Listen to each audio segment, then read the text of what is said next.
And do we know if there are other members of the, like zooming in? Just Suzanne, Okay, yeah. There are also, Madeline, just so you know, 2 members of the public here as well. We have 2 attendees logged in. oh, okay, great. Yeah, yeah. So this is a meeting of the Newburyport Affordable Housing Trust at 6:02. And we have I'm the chair and our co-chair is Suzanne Cameron, who is not well tonight, but she's on Zoom. And Caitlin is also on Zoom, so she's taking minutes. And the first item on the agenda, I don't know if people have seen the agenda, but it was posted, and the first item on, here it is right in front of us, sorry, is any public comment? We have 2 members of the public, yes. I have a comment, but I brought it along as a handout. And for those at, Walt Thompson. Yeah, Yes, that's Thompson. I'm Walt Thompson, I'm 100 State Street, Newburyport. Towards allowing tenants in rental apartment buildings a year to find new schools, transportation, and places to live, discussions are ongoing with Councilor Heather Shand's Planning and Development Committee and the volunteers with the AHT. 2 ideas have surfaced, each tenant to receive a check from the building owner for $10,000 to vacate within 1 year. The owner would then factor that cost into the selling price. Or an ordinance requiring a 1-year advance notice to all existing tenants of an intent to sell or part of a rental apartment building, each having 4 or more dwelling units. That sale could be for any reason, not necessarily to convert to condos. So that's my public comment. Oh, I'm sorry, I didn't see you. I got it, thank you. You got it? Yep. Richard?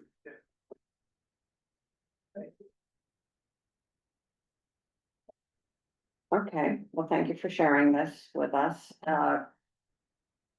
Andy, do you happen to know if this topic is scheduled for discussion at the Planning and Development Committee? I have to defer to Councilor Shand, I don't believe it's posted yet for any upcoming meeting date. I have to reach out to her, obviously, after this, as usual, we have to reach out and coordinate as best we can, inform you, Yeah. coordinate for attendance and whatnot. Okay, thank you, Walt. Any other? We have one remote and just, Sorry, we have a hand. Stephanie Nicovic. Okay. Address the trust. Hi. So it's not really a comment, but somehow with the audio cutting in and out, I missed understanding who from the Affordable Housing Trust is present. So who else is there besides you, Madeline, and Suzanne online?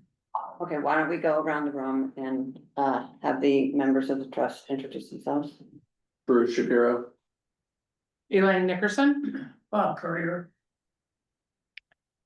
That's it. Okay, thank you. Sure. You're welcome.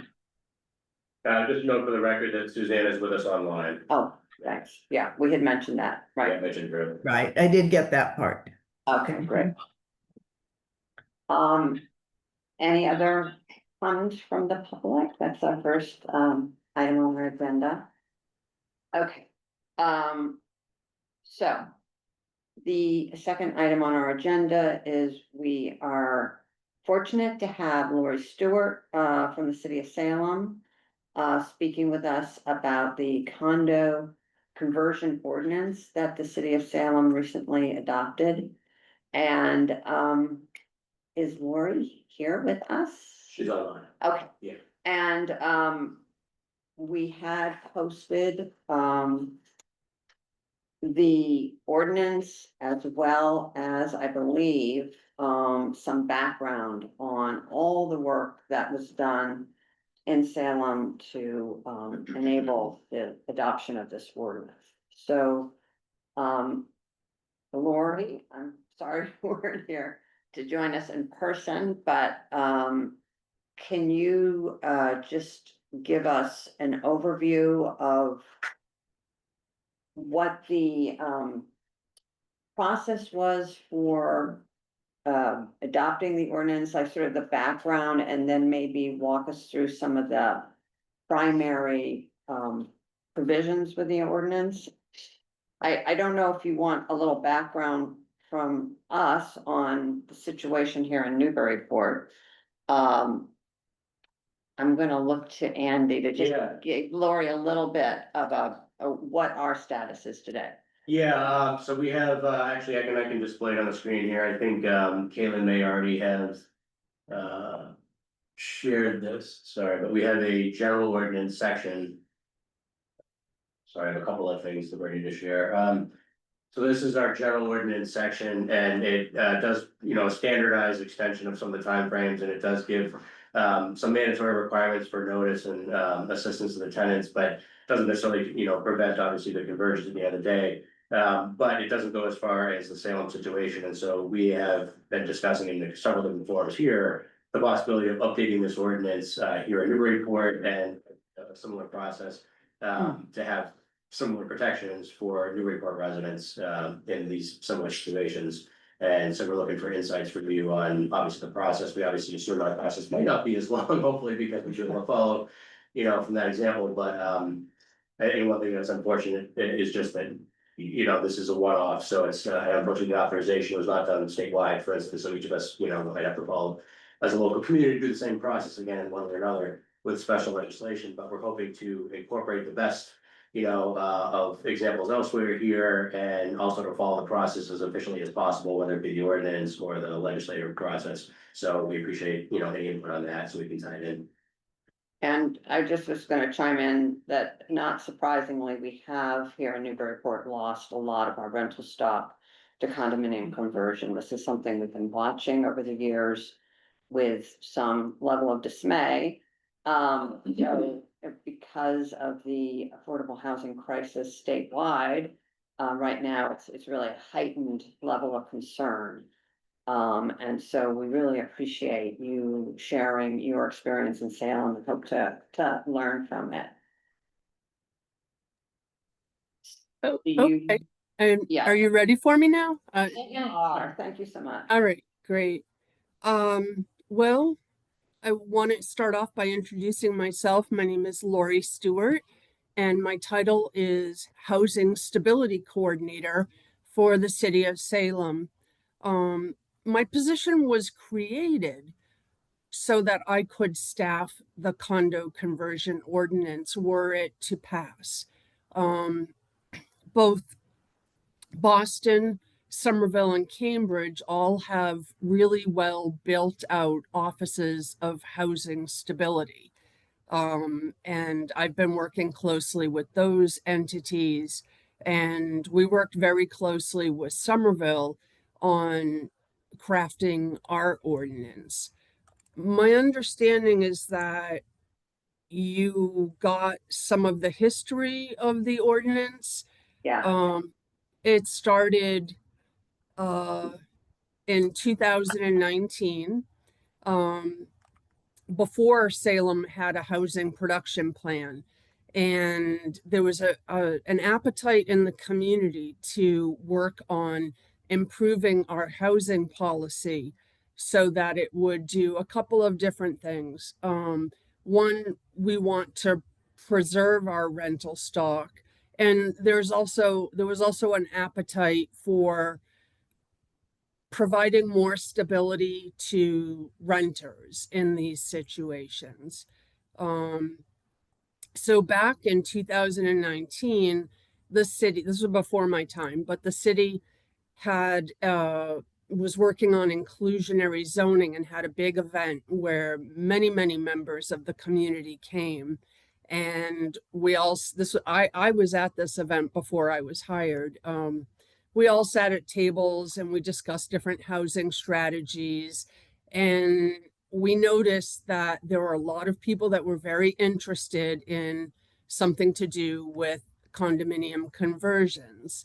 The condo conversion ordinance that we did does both things for us. It helps us preserve our rental stock, specifically in 2 and 3 bedroom buildings.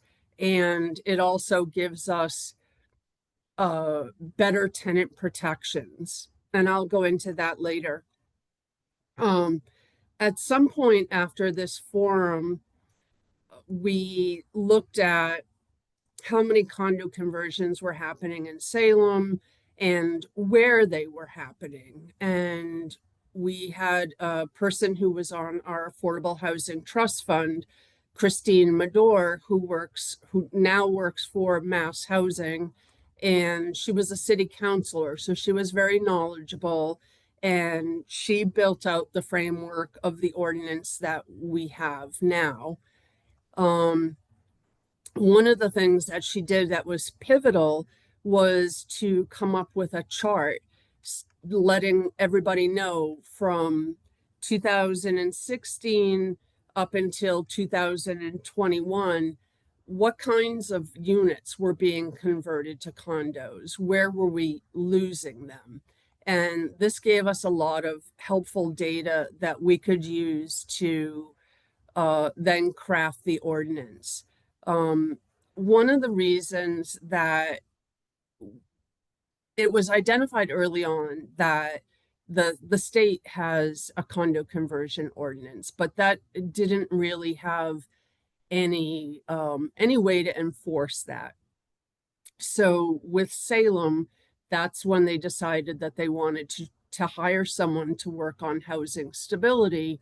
And if the condo conversion ordinance were passed, then, and it did, I now administer the ordinance. Let's see. The main purposes of Sorry, could I just this. interject? Sorry. Apologies, actually, since we're on that point right there, can I ask just for clarity, is your position focused solely on this, or do you also have other duties and responsibilities? Just trying to understand, because then one of the questions here for us obviously would be trying to have similar staffing, and so I'm curious if this is essentially a full demand of your time in this situation. I don't know yet. Let me tell you, I started in 2023, and for the first I don't know, the first year, we waited on getting our home rule petition back and passed from the state. But during that first year, I needed to do something. And we were also in a transition with our mayor. There was a temporary mayor for the first 6 months that I was there. What I decided to do was model what I wanted to do on the Office of Housing Stability in Somerville. They have many staff, I believe it's over 20, who work with constituents on their housing stability issues. Their program, I would guess, is probably a national model for this type of stuff in municipalities. I do direct one-on-one services. I help people with applying for housing. I help people get rent assistance.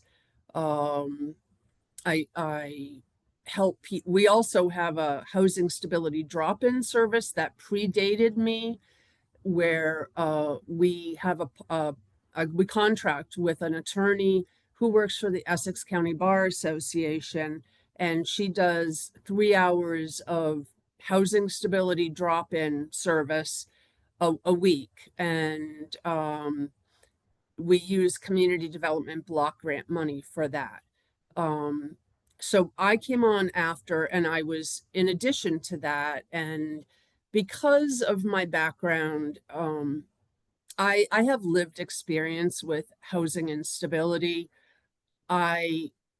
About 12 years ago, I moved out of public housing, but I had lived in public housing with my son for 15 years. I identify as a person with a disability, and honestly, that was the safest place to be because I was paying 30% of my adjusted gross income for rent. Life circumstances happened and I was able to work myself off of disability, and I decided that I wanted to work in the housing industry. So I started working for Boston Housing, very resident facing jobs. So when this opportunity came for Salem, I really wanted this job because I'm the first one doing what I'm doing for Salem, and I'm hoping to build what we do even further. So to get back to your question, the condo conversion ordinance, once we got the home rule petition, took about 10 months of my time intensively, but I was still able to do other things in addition to trying to get it through the city council. And now, I think it was just yesterday, the OpenGov permitting platform went live and press releases went out and everything is live. I haven't had an applicant yet. So I can't really tell you how much of my time this is going to take up. We did talk with Somerville, and their person is almost entirely focused on condo conversions. But in Somerville, they have a condo conversion board. And in Salem, we decided not to go that route because in Salem, this is a Salem problem, we are having trouble finding enough residents to sit on our boards and commissions. So the thought of creating a new board and then keeping that filled with people that would be good in this situation wasn't something that the mayor wanted to do. And in addition to that, there were some concerns that if we had a condo conversion board, they would be subject to open meeting law like any other meeting. And the mayor and the rest of us, we agreed to, but the mayor thought that it might be difficult for people who are having problems, renters specifically, that if they came into the condo review board and wanted to talk about a personal situation, the mayor felt like that would put everything out in the public. So what we decided to do was go with an administrative process where I do the whole gamut of the permit, but there is an administrative appeal. We have a municipal hearing officer. We haven't gotten to that point yet where an applicant, either the renter or the property owner, decides they want to appeal anything that I've done. That will be there for them in the future. I just want to thank you because that's actually really helpful context for us to have as well. Not just, we think about the language of ordinances or, statutory authorization, but it's also really helpful to understand how that might programmatically, work in a different, context. So we have our own staffing considerations and bandwidth and coordination type things that we would want to do. So thank you. Oh, you're welcome. So I was going to say the four main points of our condominium conversion ordinance is to decelerate the rate of conversions of naturally affordable rental housing stock. And for us, it's the 2 to 3 unit rentals. We want to minimize residential displacements by strengthening tenants' rights. We wanted to preserve the supply of housing and diversity of housing options in response to some demographic changes, such as smaller and older households. And then the main point was that we want to provide a permitting pathway for the owner of an existing multifamily building to convert rental housing into condominiums or co-ops. So I made a list of I made a list of topics that once the home rule petition passed, and just for the record, it passed after the legislative session was finished. So it was that odd thing that the state legislature was doing where the legislative session was over, but they were still doing work, and we had no idea that we were going to get a positive home rule petition, but we did. And then I had to pivot and build on the structure of the home rule petition. One of the first things that we did was I met with planning and legal, and we came up with a policy decision chart. And it mapped out the different decisions that the mayor needed to make and that we might need to work on. The first one was what were we going to call the ordinance? Prior to my being there, people had talked about calling it the tenant protection ordinance. When I got there, I decided that I proposed to the mayor that we just call it condo conversion ordinance. And then we talked about whether or not we were going to have a condo review board or administrative appeal, which I told you about. We were trying to figure out if we wanted to add an element into the condo conversion ordinance for protective classes. And we did. We decided that if you are disabled, if you are low income, for us, we define that as at or below 80% of AMI.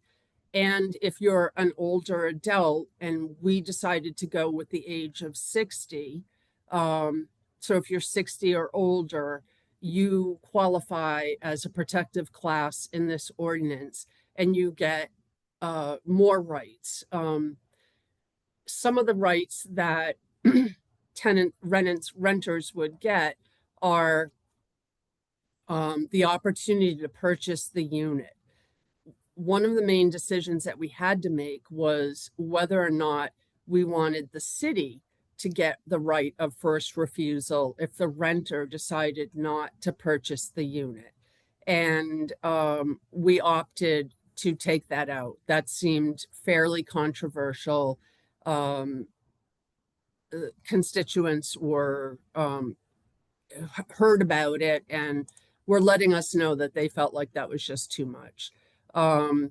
So for people that aren't, for renters who aren't in a protective class, they get a notification in their own language. The city supplies these notification templates in English, Spanish, and Portuguese, which are the languages that we target in Salem because we have the most constituents that speak those language.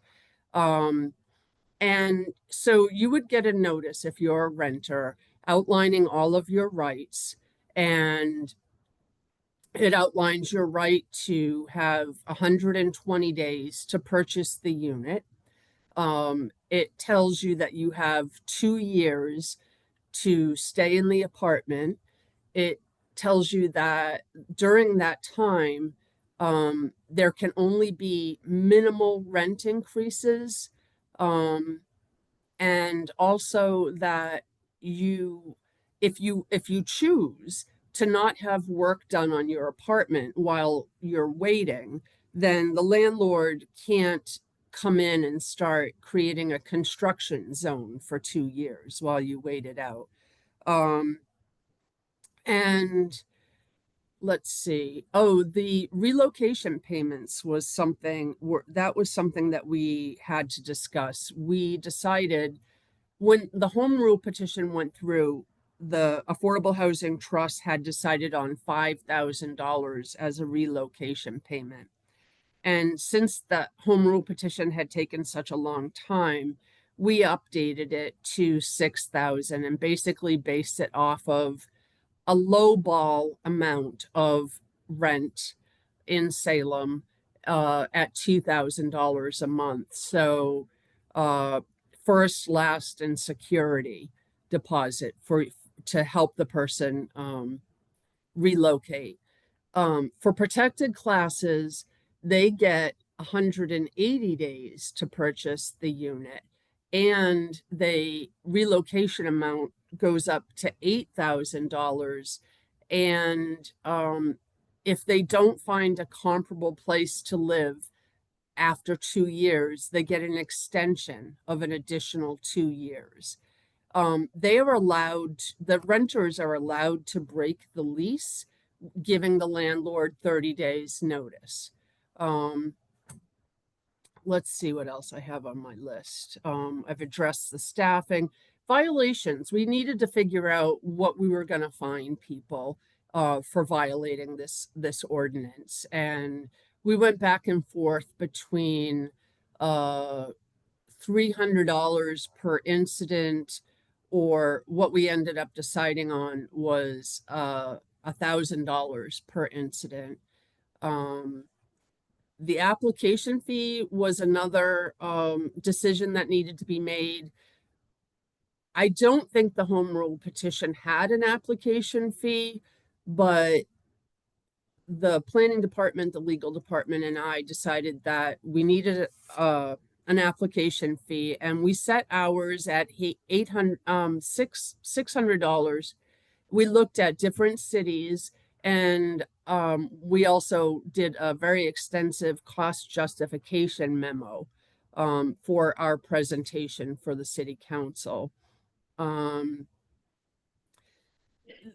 of the things that came up is right away when people started hearing that the ordinance had passed the city council, there was a big presence online. I've seen worse, honestly, but there were some people that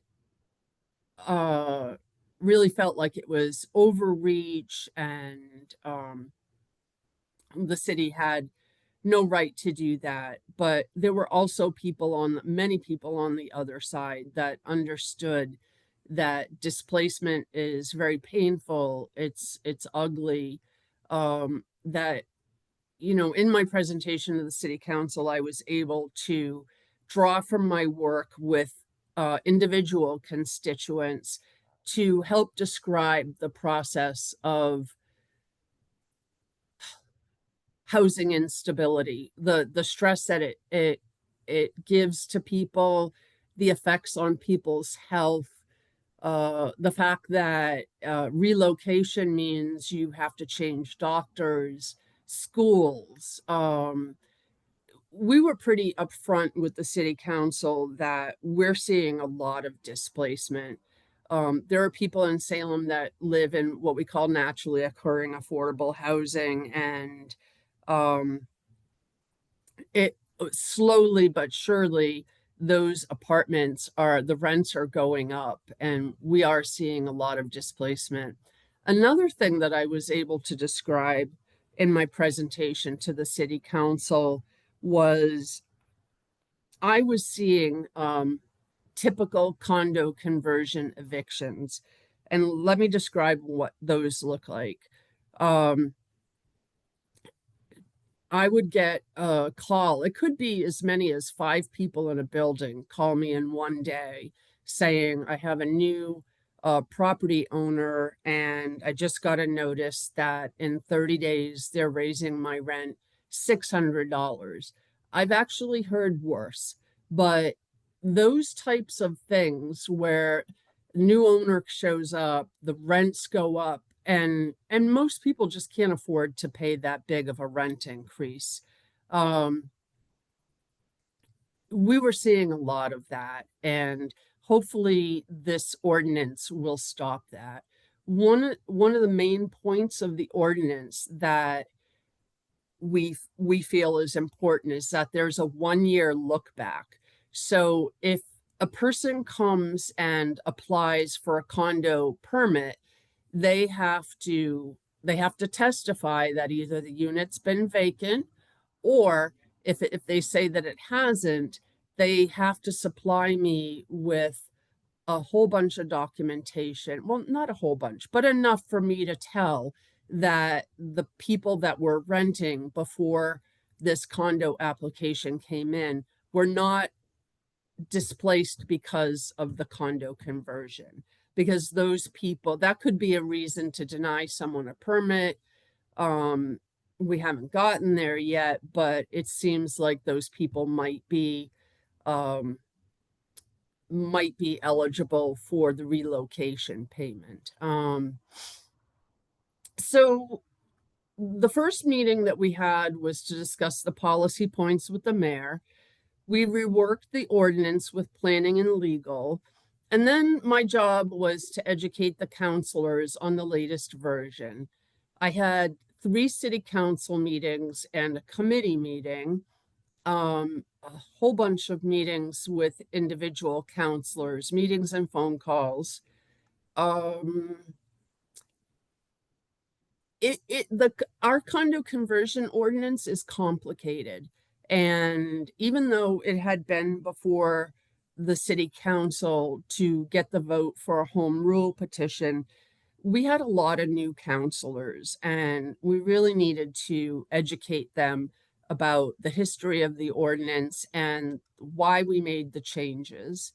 So it was complicated, but public testimony was mixed. We had like I said, we had a lot of people come out in favor of this that were very much against the pain of displacement. The people really wanted to stabilize things for the renters, but at the last minute, we had some vocal landlords show up, property owners show up, and some of the stuff they were saying was they keep their rents low, and of course the scenario came out in one of the council meetings. What do we do if we have, you know, an older person that's been in the city forever? They bought the property as an investment and now they need to cash out. So there were people saying that it just wasn't fair to them to now have to factor in additional time and relocation payments and all of that. Gratefully, the council agreed with the mayor's position that there are many options for homeowners who want to sell their units as condos. What we were seeing from the community typically is that people don't convert the condos themselves. They sell the property to someone who has the desire to convert to condos. Let's see. I also worked with the Registry of Deeds. Sorry, I'm gonna interrupt you there, because that is what we have been seeing here in Newburyport, I think, where multifamily property owners will one way or another sort of empty out their properties and then sell them. And that's when the new owner would seek to do the condo conversion. So, and that's what you're saying you were seeing in Salem as well? Yes, we were seeing that.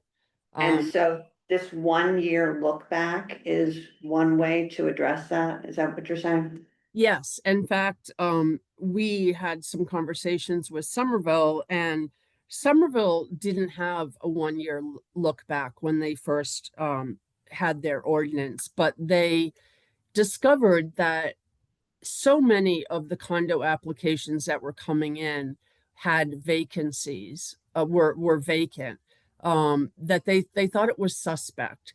So they made an amendment and they added the 1 year look back, and then their next year's statistics were that the new batch of people submitting for condo conversions had people living there. What they described to me was that it was relatively uneventful for everybody. Not very contentious. People seem to understand that this is what they needed to do, and they're doing that. In Somerville? In Somerville, yeah.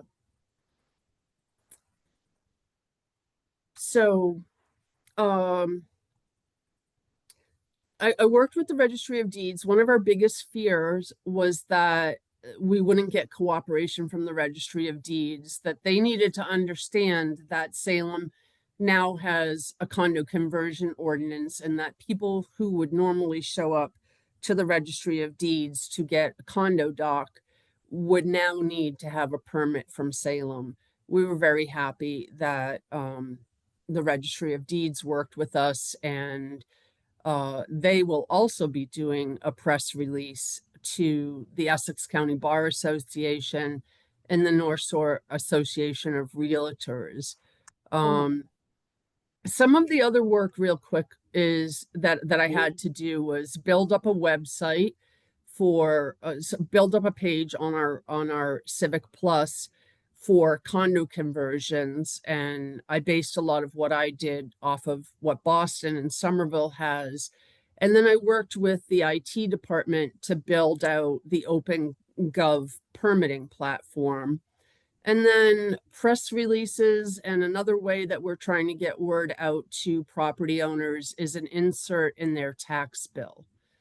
So that's sort of what I have for you. I'm happy to take questions. And Great, thank you. I think Andy has a question. Yeah, thank you. If I could, I have a couple, just wanted to state, I'll just say as a local planning director, and knowing that there's an affordable housing crisis across the Commonwealth, not just, Newburyport, Salem, Somerville, anywhere. It's unfortunate, in my view, that every community might have to go in for a one-time special act in order to do this kind of stuff and have to repeat the whole process and so forth. So I do think it'd be worthwhile as we're talking with our housing partners, and trying to figure out with our legislators what we need to do here. I think it's unfortunate to do something that might be relatively straightforward once it's established through a process like this. I think it's really unfortunate that there would be such an uphill battle trying to get to that point. If there was a crisis, in fact, and I don't know why 351 cities and towns might have to have that same debate. So having said that, I had a couple of questions. One was, it was that point that you just made at the end there. I didn't see anything in the act itself that directed the Registry of Deeds to hold up the recording of documents. So it sounds like that's more just the understanding, the quality relationship and understanding of how that process should work to flag something, not necessarily that they were given a directive not to record documents when they come in. Is that? And the other, I just want to confirm, it sounds like that's correct. The other thing I was concerned about was, have there been, or I guess to what degree, have there been arguments with, say, attorneys for, the parties that are being pulled in because of this ordinance, arguing over, because the act itself is shorter, what the local provisions are, and whether or not those are unreasonable or beyond the scope of what the statutory authorization was intended to do. Just wondering how much debate you've had about those things, because that's another type of thing that I could easily see coming up here if we were to do that process. I certainly would want to defend the municipalities' interest in that, but I've seen those types of debates before where it's an argument about whether something is reasonable or within the scope of something or consistent and so forth. So I was just curious, given that the ordinance goes further, of course, like any other local ordinance or regulation, if you could comment on any of that. I can. Yeah, I mean, it wasn't a unanimous vote with the city council. We had 3 councilors who came out against this, representing property owners. And but on the other side of that, we had a couple of city councilors who are also property owners, who are landlords. And for every point that the no side could come up with, the yes side combated that.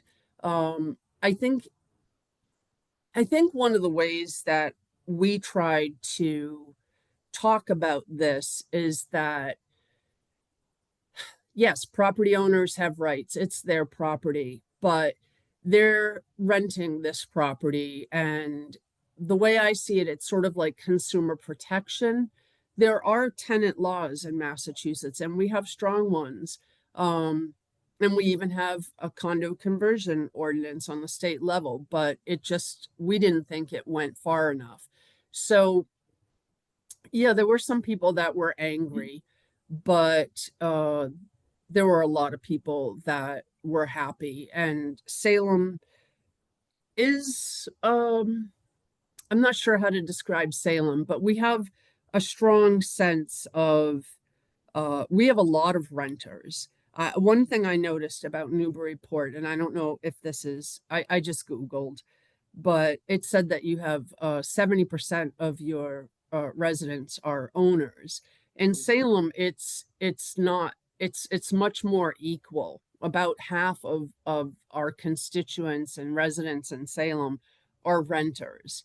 And we've been hearing about these types of issues for a long time. So I think that led up to the decision to both we used ARPA money to get my position started. And that was one of the uses of the ARPA money. And now I'm in the budget, but it's sort of a long history in Salem.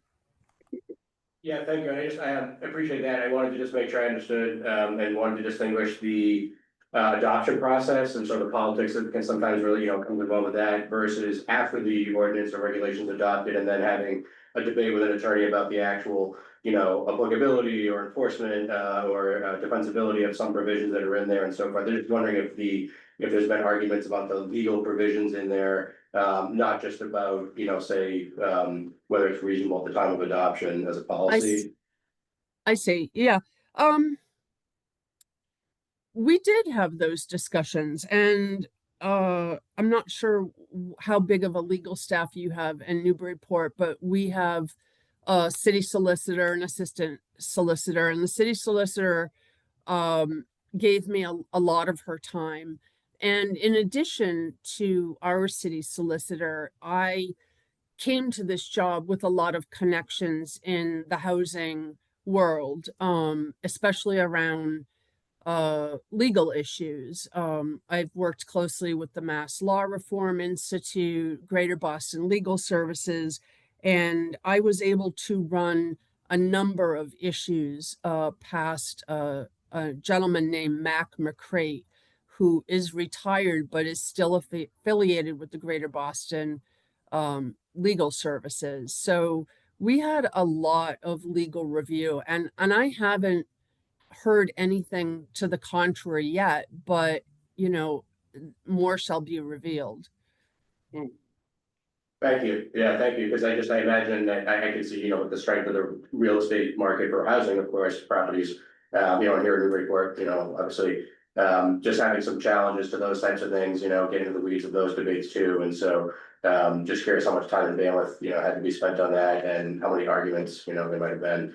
Obviously, I'd want us to be, strong, whatever we have in the books, but I know that sometimes is a challenge too. And aside from the politics of adopting something, and then you have the debate with an attorney about whether there's some legal language that, is becomes a loophole, so to speak, and whatnot. Right. I'd like to give members of the trust an opportunity to ask questions, and also we have two of our city councilors here, Shand and Herman, so, check it out. All I have. Or Lori? I have thoughts, I don't have questions at this Okay. point, but I can make my thoughts known at the appropriate time. Okay. Yeah. It's a lot to take in. Were you saying something about, okay. Council? Just absorbing, I think, Yeah. I'm staring at 10 months to get the home rule petition along. What, this has been, I think, a 6-year process. 6 years, wow. Yeah. And with some staffing dedicated to it.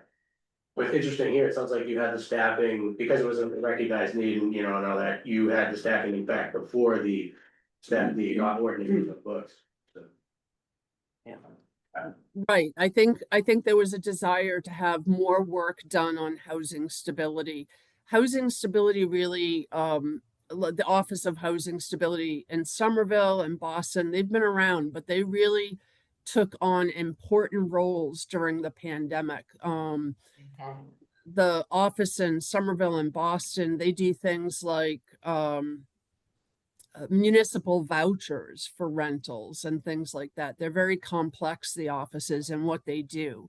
And I think because Salem is always wanting to be on the cutting edge, there was some desire to have someone there. So combining doing other things with waiting for the home rule petition and then working on the ordinance, seems like that's what the city wanted.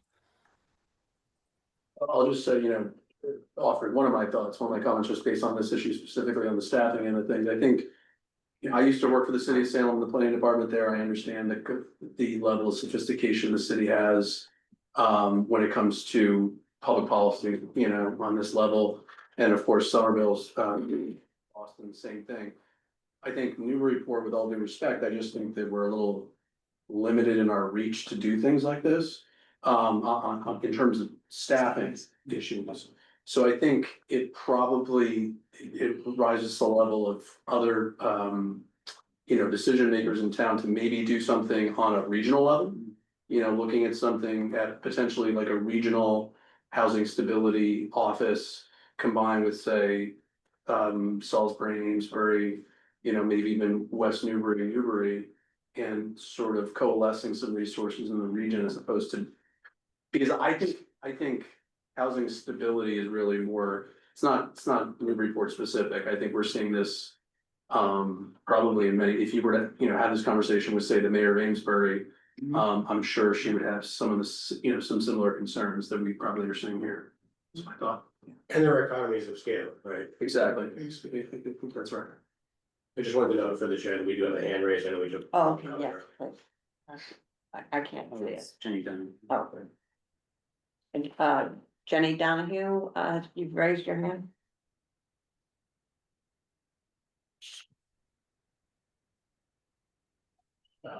Well done, you on your end. Okay, am I unmuted? Yes. Okay, thank you. Sorry, just, takes me a second. Yeah, I just wanted to, chime in. This is a pretty, in my opinion, very important effort that we should consider, heavily. Because, while Salem is a bigger city and there are more renters, what the problem we have here in Newburyport that I think we're, at least most of you there, are aware of, is that what we do have for renters is like, going extinct. The rental units, anyway, are going, vastly the way of condo conversion, around every corner. So, I think it would behoove the city, because we have such a finite amount of multifamily rentals to begin with. We really need to figure out how to protect them. And if this is a route to protect them, like the endangered species that they are, we really need to try to get past the bigger challenges of staffing and things like that, because that seems to always be the problem. But I always feel that where there's a will, there's a way. And if people want to take this on and make it regional, that's great. But, we can't just say, well, maybe if something happens elsewhere, we'll join in. But, it needs to be something initiated, right? So, something that did catch my ear that was mentioned was Salem likes to sort of be a front runner. Newburyport has that history as well, in terms of like bringing things to the forefront and being, progressive in terms of, like, Massachusetts has always been, doing doing the things that we need, but doing them because they're needed, not because it's what everyone's doing, right? But because it's the right thing to do. So I really appreciate the conversation that occurred here tonight. And I really do hope that the Affordable Housing Trust takes away a lot of this information in a way that, and the planning department, in a way that maybe we can sort of coalesce something into effect. Granted, I'm a lame duck. I'm sorry. I apologize for that. I would love to offer getting, working on this now to sponsor, but I heard Councilor Harmon was there, so maybe that's something he can think about as well. It's a need in Newburyport, in my opinion. I think it's a strong need. And like I said, the finite number of rentals that we have should be the reason enough to embark on that effort. So I just wanted to add that to the conversation. Thank you. Sure. So I think to members of the trust, Director Port, Lori Stewart from Salem, just as we think about finite resources, you know, the push-pull here is how do we spend 6 years on a home rule petition and then invest in staff regionally or otherwise to protect condo conversion versus the investment of time in incentivizing rental housing production. You know, like we have 212 units at the Kmart, we've got zoned for MBTA communities, we've got 90 units potentially going with the Minko property on Route 1. You know, are we fighting uphill on a conversion thing where we should just apply our effort toward multifamily zoning in places where it's appropriate? Like, that is something that I think we have, to Councilor Donahue's point, been a leader on, and maybe not a leader, but we haven't been the bad actors in terms of resisting that. So I just wanted to be a commentary on that, as we are part-time counselors, our time is limited, our staff is our staff, and much as I would love to give Andy an army, I think I probably would lose the election if I tried to do that. So I'm just curious your thoughts on where to apply our effort for where the juice is most worth the squeeze. Yeah, I mean, my thought would be, to your point, Counselor, I think it is, creation of more deed restricted rental units, like the ones that we're gonna have at Kmart, and we've already created in the 40R district, and other even market rate rentals that are available. I don't think it makes this effort not worth it, so to speak. I think, we can walk and chew gum at the same time and, press forward with housing production goals and creation of affordable housing while also trying to pursue something like this. But again, I think this requires a wider buy-in, obviously because of the time and dedication to it, the uniqueness of it, given that, this isn't something that, obviously only a few communities we've really discussed have really taken this on in a really serious way. So are we gonna be one of those communities? We certainly can. It's not a wrong thing to do. It's just, but it's a resource allocation, time, effort, political will, and doing it across potentially several city council cycles. So you can have different voices in the room at any given time, depending on where you are in the debate. So I think also, just in response to your question, I mean, part of what this is about is the tenant protection, the existing occupants of properties. That's what they were originally gonna call the ordinance, tenant protection ordinance. And, one of the great things about what they'll be able to accomplish in Salem, hopefully, is preserving properties that are already in the neighborhood. They're part of the fabric of the community. And it's different from, the new developments that you mentioned. I mean, I think we need to try to do both. I absolutely recognize this is a tall order, but there's a lot of special qualities to what we could accomplish with this kind of effort. I was at a forum last night for the Democratic City Committee talking about housing, and I referenced the word "for" because I do think we have some of that embedded rental and multifamily within what sort of, I think you drive through, it looks like a lot of single family homes. So I think, thank you. Yeah. Yeah, I was gonna echo the same. It's kind of two different animals. The people who are living in a unit that's been their home for a long time, as our friend from Salem was talking about, the fact of having to move when you're not expecting to, is just when you get down to the trees or the people, it's can be devastating. So I'd love to have us be able to do it, but I also agree, and I don't mean a but, no, it's a but. It's a big job. Realistic expectations. It's a lot bigger than you think. So the idea of doing it with a group of towns, at first I thought like North Shore Consortium, but that's like Peabody, that's a bunch of other big towns, so it'll be more like regional. And I don't know that the Merrimack Valley Planning Commission might be a vehicle of some sort. Yeah. I mean, and I'm sorry, I didn't want to get in there with Rick, and I've already said a lot, but the other thing I'll just say is just like a lot of the other housing related public policy initiatives that have come forward recently that have been impactful or hope to be impactful. Those are top down, those are state level, MBTA communities, the recent accessory dwelling unit, legislation. So like, I look at this almost as kind of like a state issue. The state might need to bulk up its own statewide legislation with respect to tenant protection rights, because it's just not amplified. So it's, cause it's like, even if we do something, even if we fast forward now, it's like, tenants' rights are completely different once you go over the border in Salisbury and Amesbury, and it's, it's not equitable. It's not equitably driven when you have communities that have enough resources or enough will or impetus to do something, and then a mile away, a different community does it completely different. It doesn't, I don't know, I think that's the problem. I think, the comment I have is that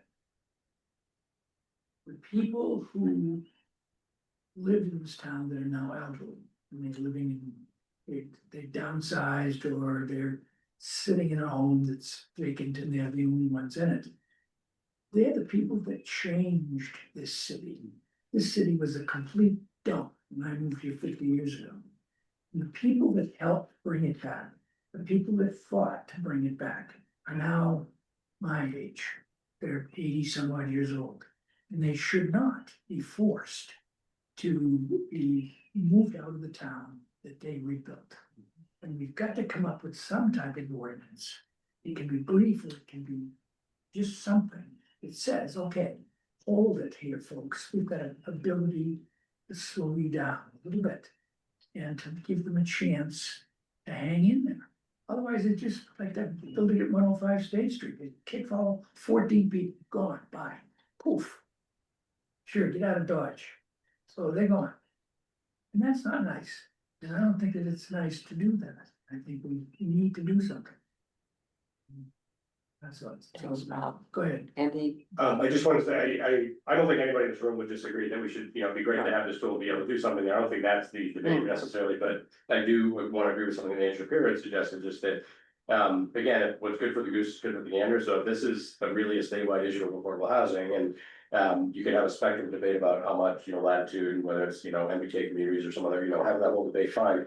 But I don't think it's very efficient. It's very disproportionate to me for every community to have to do this in sort of a one-off style. So I don't know, I know, unfortunately, I haven't had time the last, number of days to, I did have a quick exchange with Christine Medora about this, but I don't know, in terms of dialogue with the housing, MSP and others, how much dialogue there might be already about trying to have something statewide to cover this, because I think both staffing wise, administratively, the legislative process, just in, general, there are some things that are just better done through that level, and I think Andrew's right about that this would be better done, authorized and set up at a higher level. Partly because of that, if you're a giant city like Boston or a larger community, like Somerville, maybe you've got some in-house resources to do some of this stuff. But I think in a lot of cases that may not be the case, and certainly having to wait 6 years is not a very efficient way of getting to more affordable housing. So, so I do think that would be beneficial to try to do it, in that level. Unfortunately, as opposed to thinking that we're just gonna do it locally with an ordinance and. so more research to be done, sounds like, with MHP and other, organizations and municipalities. Well, Out to Bruce and Senator Warren. Rep Shannon, Mhm. start getting the folks who represent, I know there's some, who's the other representative in Amesbury? I can't hear, I'm sorry. Sorry, engage with Senator Tar and Rep Shannon and, Rep, who's the woman in Amesbury as well? I can't remember, it's not Kristen. Adrian Ramos. Ramos. Yeah. That's the other Amesbury, and at least you have those three in the first Essex.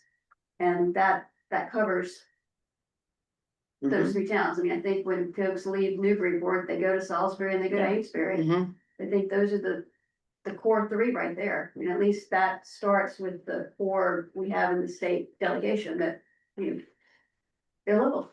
I mean, I think that, I kind of mentioned something similar to this when we met last, and we discussed this to some degree. There might need to be a higher level, because I don't think this is we're the Affordable Housing Trust. We advocate for affordable housing, and certainly we would advocate for tenants' rights and protection and preservation of rental units from condo conversion. That's a concern of ours, but I don't think it would emanate from this body to say, hey, we gotta do this. You know what I mean? I think it's a larger discussion amongst other public policy officials in town, the mayor, the city council, us involved, and then others, to decide whether or not we want to approach this in a way that's, our own grassroots effort, whether it's a regional thing or our own ordinance similar to what Salem did, or if we just want to play an advocacy role to do something to encourage the state to take it on. So I think it's like whatever it is, a working group, an ad hoc group. I know those are all loaded terms and I don't want to get in trouble, but just, maybe get a few people around the room to decide if this is something that the city truly wants to take on and how do we want to approach it. Right. Yes, I am trying to wind this conversation down and move on with the agenda and thank Lori, but go ahead. I just had one question on Mr. Griffith's comment. We have 79 rental apartment buildings. We're not making this a big deal. We're trying to hold on to 79 rental apartment buildings.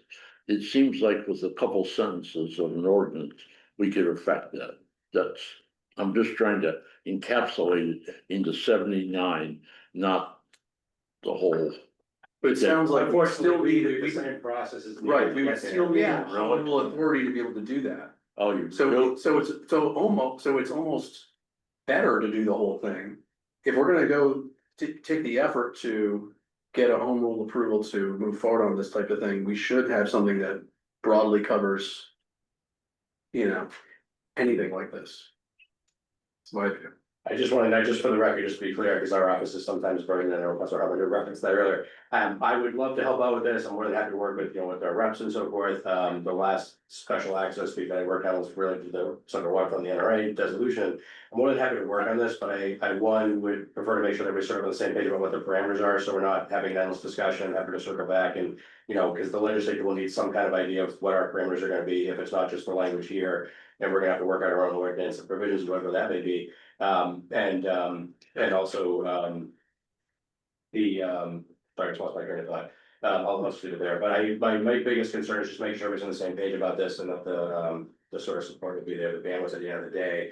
Because if we're gonna spend time doing this, I also, well, that's the other point. My other point is I would prefer for it to be an authorization that's wider than maybe just Newburyport, so other communities are not also suffering the same burden locally, especially if they're a smaller community.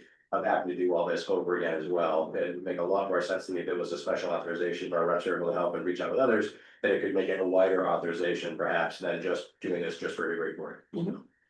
I'll let you move on with your agenda, but this has been very grateful for the conversation and for Lori Stewart for being here. A lot of good ideas that I think we can, carry forward and see if we can get a to be named group together that could try to work on it. So thank you. Great, and thank you so much for coming. And Lori, thank you so much for all the information you shared with us. It was really helpful, interesting, lots of food for thought. I think it was Suzanne Cameron who introduced you to us, so I want to thank Suzanne for that. And you'll probably be hearing from us again for some additional. Well, thank you for having me. And, I know I speak for the other people in Salem that worked on this. If there's anything we can do to be helpful, please count on us. Well, thanks so much. Really appreciate it. All right, I'm going to leave. Have a good evening. All right, take care. Bye-bye. Bye-bye. So, It was very informative. yeah. Great. So Yeah, thank you, yeah. Suzanne, for making that connection for us.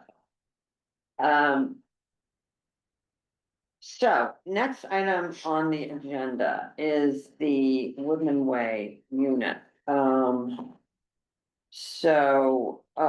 This is a deed restricted affordable unit. Bye. Good night, thank you. That is up for resale. And I'm not as eloquent in talking about this. I usually look to Karen Weiner, because she has helped facilitate this to some degree. Hey, Caitlin's here, I don't know if she. Oh, is Caitlin here? Okay, great. Caitlin, do you want to describe the process and any action that we have to take? Yes, sure. This is something that you've seen, many times before. So like Madeline was saying, there's a resale at 6 Woodman Way, unit 121, in the deed rider. It gives the city, right of first refusal. And typically, you would support, the mayor, waiving that right of first refusal for the city to purchase the unit. So it would just be a vote to support, the mayor, waiving that right of first refusal, as typical, that you typically do. I'm just, before we make a motion, it's my understanding that they have a 90-day period to try to market the unit to an income eligible buyer. Is that correct? That's correct. And they're gonna hold a lottery. And they typically have multiple eligible purchasers, lined up, for So this. Chapa does that for them, or, They do. They're the Okay. monitoring agent for these units. great, And who, I'm sorry for my ignorance, who will be taking on the responsibility for marketing the unit?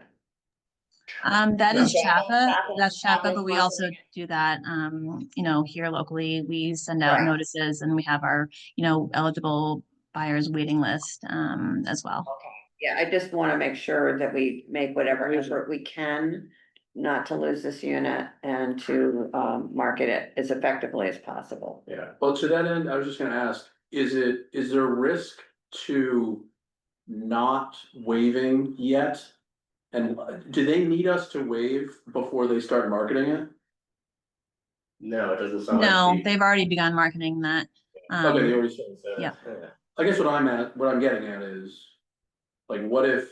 Hold on a little bit before. Well, I was gonna say, what if the 90-day period goes, and I don't know how likely this is, it might be totally unlikely, but like, what if the 90-day period expires and they don't find an income eligible buyer?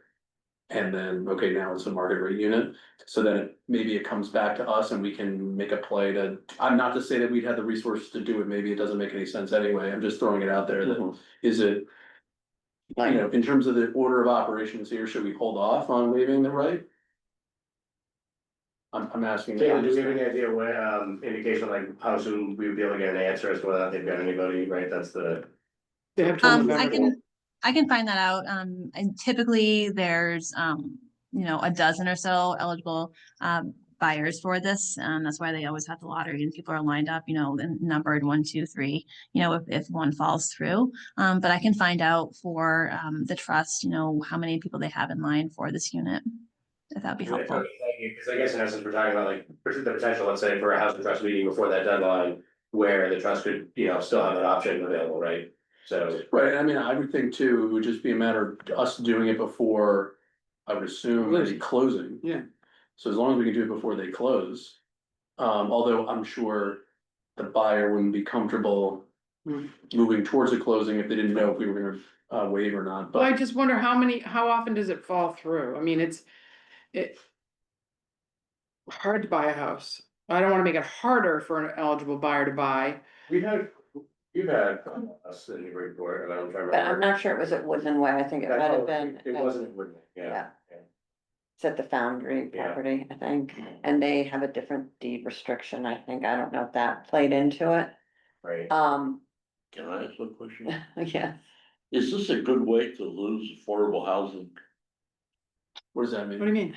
Because I'm just an observer, but it looks like if you offer something and it's not taken, then it goes to market rate and you've lost affordable housing. That's what we're I talking. don't know that it happens that often. There have been rare instances that we've seen it. I don't think it happens very frequently. But on the flip side, I'm not gonna advocate for the real estate community so much, but I just, from the flip side, the argument there would be, well, if nobody who's eligible to buy it, you can't prevent somebody from getting some sort of sale, to bring on that property. So that's the release valve, so to speak, at the end of the day. I think that's, was worked out. But doesn't it take more than 90 days to get from the time you see, oh, I want that, till you get closing? I think they're already This is just putting it, marketing, and this is just about marketing period, the period in Right. which it has to be. Right.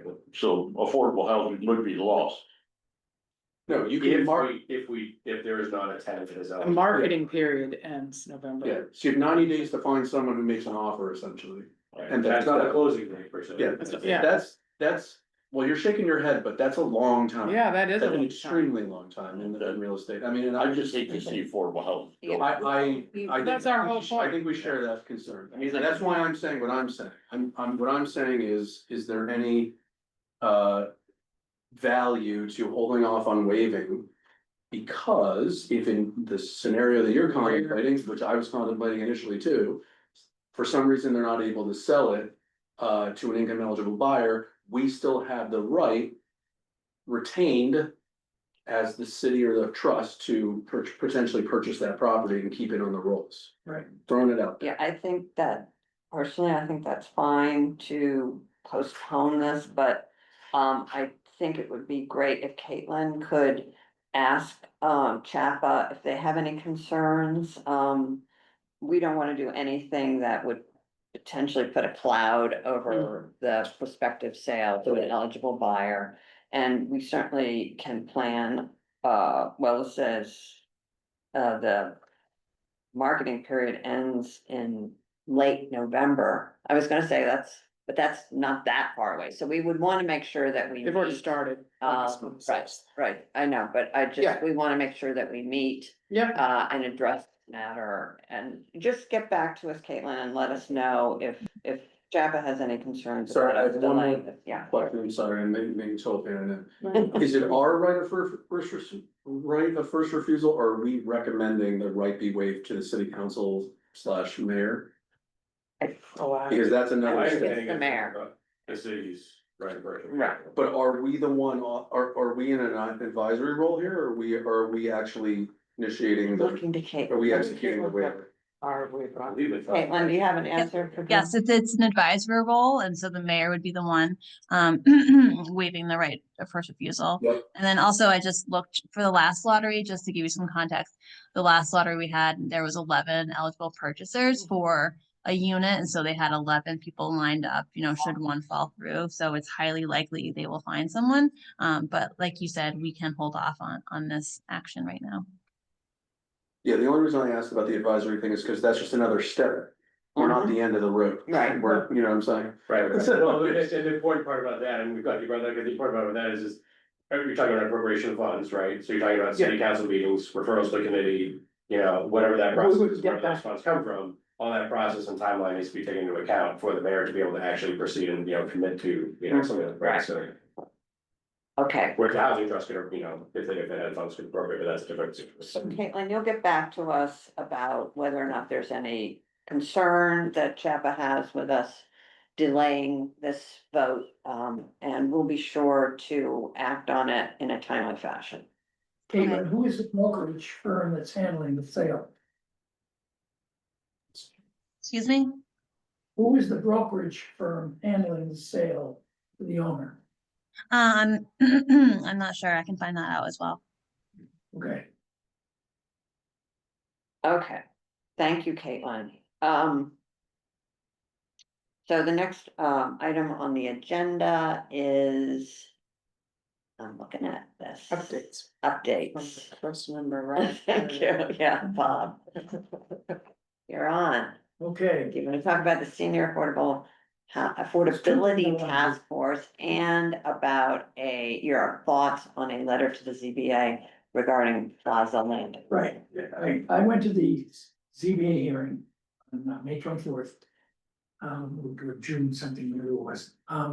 And it was very obvious to me that the chairman of the ZBA would like letters from public supporting affordable housing.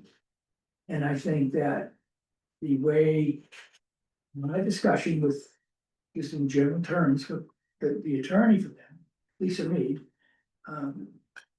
felt that the 80% was a crazy number. And she said, do what you can do. And I think if the Affordable Housing Trust sends a letter to the zoning board of appeals on this subject that says, look, we understand that the agreement is 80% of AMI, but we would like them to do an adjustment of 1/3, 30%, 1/3, 60%, and 1/3, 80%, and see if they will do that. When you say she thinks it's crazy, she would be She would be, agreeable to what you just said. You think? she indicated that she would be Agreeable to lower it, kind of. low. Oh, good. And I found out that they have a lot She's not the owner. Chapman has a lot of money. And what they've offered to do is to do other things to help the city make that project work. And so I see no reason why they shouldn't at least address it. And Sorry. if they do, Sorry, just because I'm a little bit confused as well, just having seen the development agreement and the references in there, of course, the typical 40B process, I'm just curious. You're saying that you talked to Lisa Mead, who's representing the applicant here, right. and there was willingness and interest to modify or reduce the increase the depth of affordability. Said, that's a crazy price, 80% of AMI. Yes, but was there an agreement or willingness, because she's a representative for the applicant, was she saying that she was amenable to bringing or dealing or bringing with a change of that nature before the ZBA? She said, we're receiving, the city is receiving letters, the ZBA, it's in their hands now. The ZBA would then receive our letter and say back to them, to the town attorney, would you be willing to make it 30, a third? Right, no, and reason I asked that question is I'm aware that the letter from the housing trust, for instance, they could go to the zoning board of appeals, but the zoning board of appeals does not have any unilateral ability to mandate a deeper affordability, even though I would love that to be the case, that's not something they have the authority to do. So, given that the conversation again ultimately goes back to Lisa Mead and the applicant. Right. As to whether or not they were willing to modify that, I was confused a moment ago, because it sounded like you said the applicant's representative Lisa would be willing to. Maybe the letter should go to Lisa Mead or the applicant, not the CBA. I thought the ZBA was issuing that permit. Yes, but remember, the comprehensive permit process does not authorize the ZBA to mandate the level of affordability than what is proposed here. They're just reacting to what's been proposed in Okay, the plan. fine, that's the purpose of the letter is to get them to try to think about it. Because their next phase is when the next supermarket leaves, is to just do the same thing on that side of that building. Right. And I would like to have some attitude thing. Instead of, I'd rather have us negotiate that percentage rather than somebody else say, oh yeah, do 20, 80%. Yeah, again, just to be clear, I think to me, it seems pretty obvious that if there's not the ability of the applicant to propose this level of affordability and not to have to go any further is already authorized under state statutes and regulations, period. And I have not seen any indication that the terms that are outlined at that level, maybe a development agreement, for instance, that's consistent with what they presented to the state, what they presented to the ZBA. I don't see any indication that the applicant is interested in changing those parameters, so, well, the trust could send a letter to the ZBA, and they certainly are interested in hearing from boards and committees and other agencies in the city. And I do think that's been, I'd love to see the same thing you want, the deeper affordability. I think it's worth noting and recognizing the degree to which the board, where you're addressing potential comments to, has any ability to mandate or call for that. They, I think anybody in the room, if they had some latitude, would say, like, can you make it feel affordable if we hadn't, but it's quite obvious to the board, I think already, the perfect board, that they know that that's not something they can mandate or call for. So if my understanding is they're probably focused on other aspects of the project because they cannot, for instance, do that, so I just, And Andy, this was a local initiative project, right? So it's all that, so Oh, it's all that. so the mayor negotiated this with I know. the developer. So the way I look at it is, it would be the mayor having a conversation, for instance, with the development team to potentially amend that agreement Okay, to that say, sounds fine. that's what I'm thinking, you know what I'm saying? I'll The stick to this. ZBA is just saying, they're looking at it from like, they're kind of playing sort of like a subdued planning board role. Exactly. Where they're just they're looking at it from they're reviewing traffic, they're reviewing, so they're not saying, oh, we're reviewing the level of affordability of the Right. project. right, for the purposes of their permit process, this project already meets the mandatory minimum threshold Correct. for that I permit. understand. So that's where the degree to which they can do anything about it, is just worth recognizing. Okay, that ends that subject. The next thing. Well, I think that there's still the opportunity for the trust to submit a letter of support. I personally feel it's a great opportunity to increase our rental housing stock and at the same time have 25% of the units restricted to 80% AMI, which is, I think that's a plus. we could, if the trust felt like it was something we wanted to express.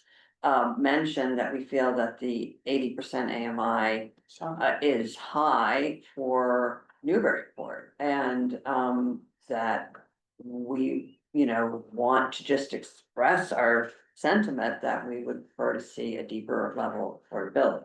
I agree. And the mayor's been successful doing that in other projects. And I think we need to keep, reiterating that sentiment, and any opportunity we have. This is an opportunity. It's not necessarily gonna have the desired effect of what Bob is asking for, but. So to that end, can I just ask Andy, where, cause I apologize, I've been a little bit, I haven't paid as close of attention to the ZBA process, so where are they? So like, where are we far off from a decision? Where Between are we? now and mid-December, basically, a decision being issued by the board, one way or another, generically, unless the timeframes are extended, statutory timeframes. They're doing the process right now, they're right now focused on going in the September 23rd meeting and 30th meeting. Traffic, civil, stormwater issues, and then some other aspects of the project, but that's their timeline, December is. So if we, cause we're gonna have to vote on a letter, so I assume we'll meet in October? So is that good timing to have a letter drafted by the next meeting? I certainly think that's. Vote good to timing. approve that and then submit it like sometime, beginning mid-October? It makes sense to me. Is that good timing wise? Yeah. Okay, just wanna make sure that makes So sense. that could give folks, I don't know how you wanna handle it. Cause I had talked to Madeline a little bit about it, that I'm willing to draft something initially that we can. Right. We work together after, I throw a draft out there and then, we can add any additional commentary, and I'm happy to add the color that Bob just offered, which is just. That, we would be supportive of a lower threshold of affordability, in the project, even though we understand that it may not be what the ZBA is currently considering, Right. And if that starts a conversation, great, Yeah. then, you never know, so.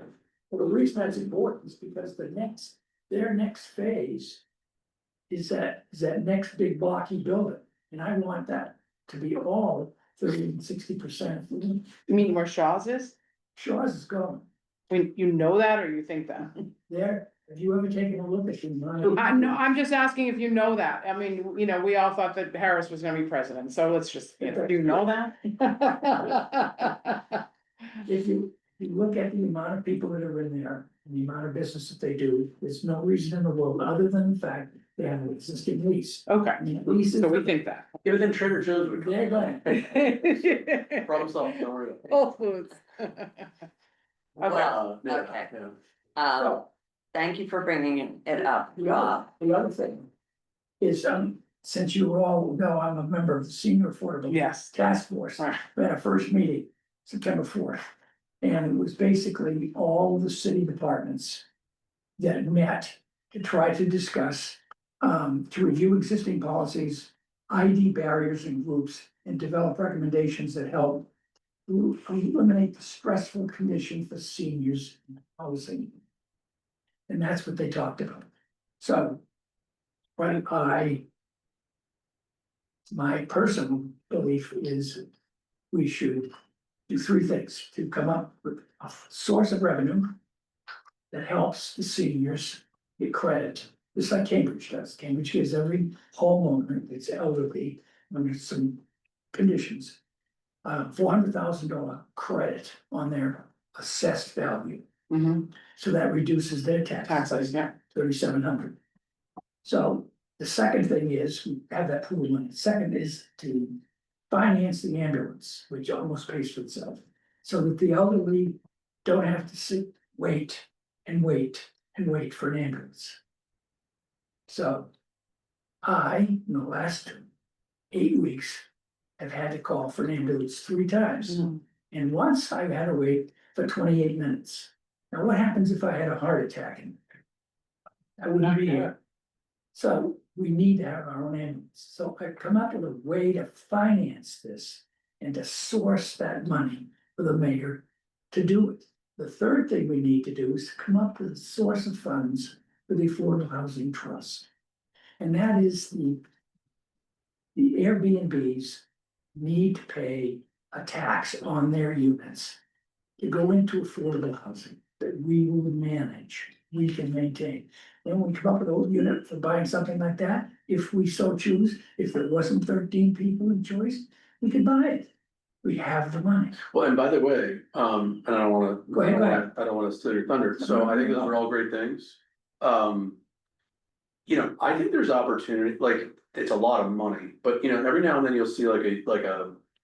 You know, like a market rate, like even like a single family home, Right. go on the market. That sometimes it's like a more modestly sized home and something needs a lot of renovations and upgrades, sometimes it's in the range of like $600,000. That's a lot of money, and I'm not saying we're gonna have that very often, but every now and then.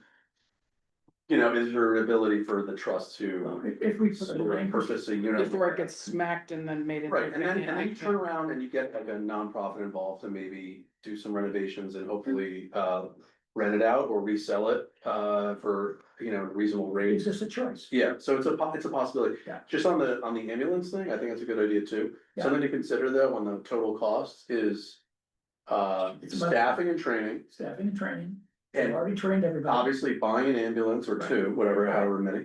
And there's building issues there too, because you need to actually house the ambulance, because we don't have fire stations that can house ambulances right now. Sure they do, No, we have two of them.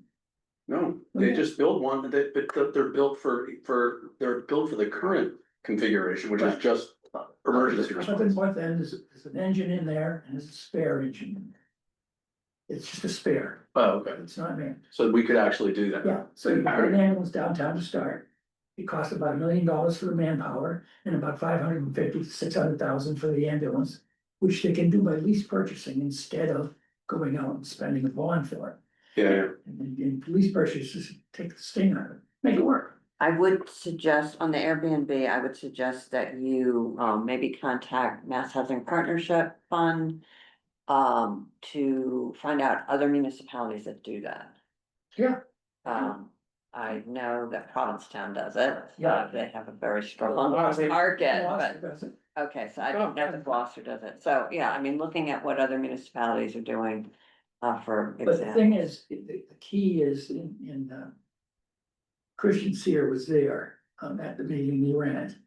And he understands that a split tax rate is coming. And we're gonna have to have a split tax rate in this town. Between commercial and Yeah. residential. Currently, it's 16% of. Yeah. Yeah. And if you just change that, you would make it 32% of the revenue instead of 16%. So that'll be a big difference. And he understands that's coming, so it's a matter of putting these points together. For that mayor to do it, create the pool of money, from that pool, we can give them all $300,000, whatever, credit. We can. And it's gonna apply for the tax abatement or just if No, you're over it's gonna be- 60? It's gonna be recommended by Mhm. Christian Sear, the mayor, to the city council. We got a brand new city council, Okay, so that's what it. thank you, Bob.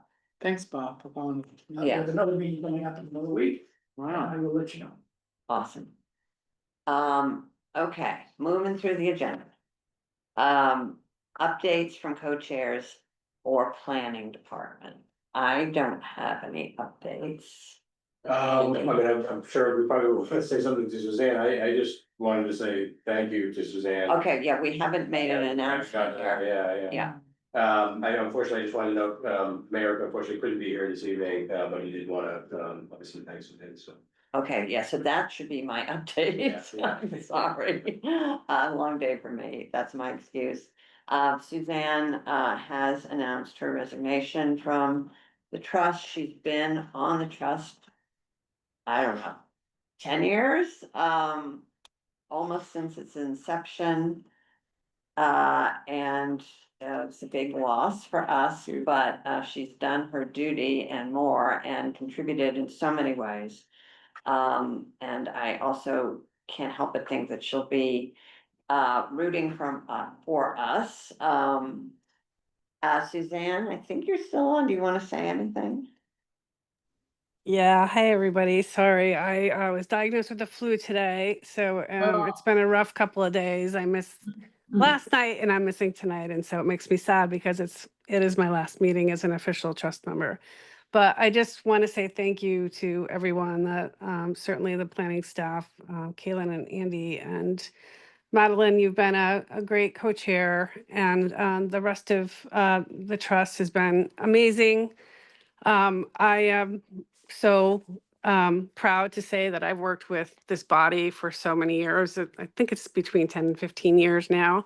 It is my heart. Housing is my heart. I do it for a living every day, all day. And to leave this body is a real loss. But it is time for me to take a little break and focus on some other things going on in our lives. So I will be not far away. I will most likely be sitting in the public domain chairs from now on, but certainly I'm happy to help with any special projects or anything that you have coming up. And I'm not going to be Yeah. far away, so thank you We're for gonna take everything. you up on that. Like I said, the mayor is the planning director, I think we the planning staff, we really appreciate obviously the time. It's time to say, it's noticeable to me when board members have been on for a very long time, they put that amount of time doing it in irrespective of the details even, so appreciate it, thank you. Yeah. Thank you all. Okay, so I think just because the time is getting a little late, I mean, Andy, if you have any other thing, okay. So we have approval of minutes. I don't know, we went through this last time that we met and we were able to approve a couple of them based on who was present. I don't have them in front of me. We should be able to approve all of them since we have a Quorum. 4 out of 5 quorum. All of us should have. At least 3 of us should have been at every one of these. Yeah, I don't think I've missed any of them. I think I missed maybe one. I missed July 31st. I have a motion to approve the other ones and then put that in motion. I'm just gonna approve, unless this is over the top, I'm a motion to approve all the minutes as presented on the agenda. I second it. All in favor or Aye. any discussion? Okay. Aye. Aye, Aye. Done. done, thank you, Drew. Next meeting date. Caitlin, did you have any initial thinking about that, or I got the calendar up, obviously? Yeah, do you mind but, pulling that calendar up, please? Thank you. Yeah, Look at me, put my sunglasses on, Sue. this is October, so Mhm. you can't see the top, but that's October.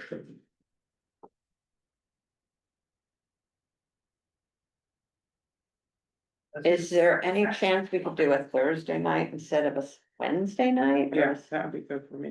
Just want to note for our purposes anyway, Kate and I have to worry about, please keep an eye on the conference for community preservation and historical, Yeah, depending on how many get, if it was time. well, if it has to be a Wednesday, that's fine.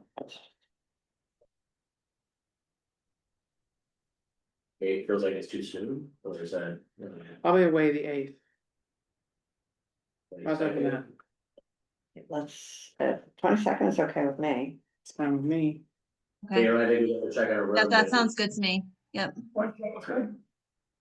That works for me too. Right, My only question is that still okay for the letter? well, If we vote on the letter at that time and then, or is that getting late in that? I mean, the CBA is still gonna have the entirety of November, I'm not sort of meeting every next month, of course, but they'll still have that month, and there'll definitely be a meeting in that month, I imagine there might be more than one, so. I definitely think that's reasonable, I wouldn't wait any longer than that, to be No. clear, but I do Okay. think that that's doable, yeah. I think we can. Is October 22nd the date for the debate with Jim McCauley at the Knox School? Oh, is that right? That was just announced today. I think that's right, yeah. Yeah, we wouldn't wanna draw the crowds from there to here, you know, cause. A lot of people. I was unfair here, right? I know, that's what I'm thinking, you know, it's just. I'm okay with That's good. I'm still okay with October 22nd. Yeah, I mean, I guess, I don't know the timing of that, but it is that day, I guess, according to the poll, so. Yeah, I mean, technically, that's not It's not an election or a ballot question. no, yeah, that's what I'm saying, it's also not a city function. Right, right. You know what I mean, like, Exactly. it's, I guess it's more of a question to the board members feel like they, need. I don't care. I'm okay with the 22nd. So, Kayla, we'll do, as long as we confirm a room, we should be good to go. Wait a second. Okay, sounds good. All right, Thank you, Caitlin. I'm going to adjourn this meeting. motion to adjourn, do we need that? You just. You're being. Good night, everyone. Thanks, Suzanne.